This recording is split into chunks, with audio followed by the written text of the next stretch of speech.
Ryobi 28 ஒரு சின்ன service. இந்த மிஷினில் ரொம்ப நாளாக வரக்கூடிய ஒரு கம்ப்ளைண்ட்டு, ஸ்கம் அடிச்சிட்டே இருக்கும், தண்ணி ஏறும், இல்லைன்னா ஸ்கம் அடிக்கும். சர்வீஸ் அனலைஸ் பண்ணிங்க தான் தெரியுது. வெர்னியரில் பார்த்தீங்கன்னா இந்த ஃப்ரண்ட் ரோலர் வந்து 66 வரணும், பெரிய ஸ்பாக்கெட். ஆக்சுவலாக அந்த சின்ன ஸ்பாக்கெட்டில் வரக்கூடிய 6 mm போட்டிருக்காங்க. பேக்கில் வந்து 66 இருக்குது, பேக் சைடு இங்கே வருது ரோலர். இப்படி கொடுத்துட்டிங்கன்னா ஒன்று ரோலர் வந்து வாட்டர் ரோலர் வந்து இந்த 60லேருந்து காண்டாக்ட் ஆகாது. ஆன் ஆஃப் ஆச்சுன்னா ரைடர் வந்து கரெக்டாக காண்டாக்ட் ஆகிட்டு என்ன பண்ணணும்னா ரோலர் ஒரு சின்ன இன்டர்சேஞ்ச் பண்ணிக்கலாம்.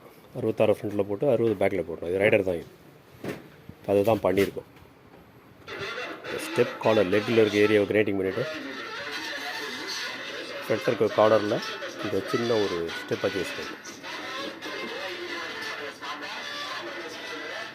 வரக்கூடிய மெயின் கம்ப்ளைண்ட் 60, 66 ரெண்டு இன்டர்சேஞ்ச் ஆகிருக்கு. இப்போ நம்ம உல்ட்டா பண்ணி போட்டிருக்கோம். 60 ஃப்ரண்ட்டில் கொடுத்துட்டோம், 66 ஃப்ரண்ட்டில் கொடுத்துட்டு கரெக்ட் சொல்யூஷன் ரோலர் மாற்றுறது தான். ஒரு கிரைண்டிங் ஆப்ஷனில் எடுத்துகிட்டு வந்திருக்கோம்.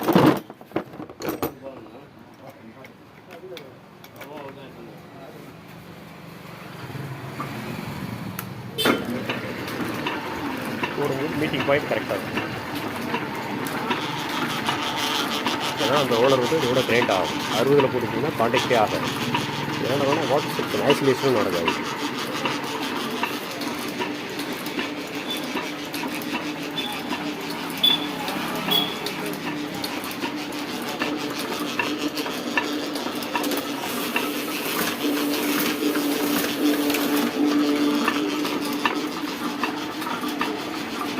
ஃபிட்டிங் பார்க்கல, ஃபிட்டிங் பார்த்து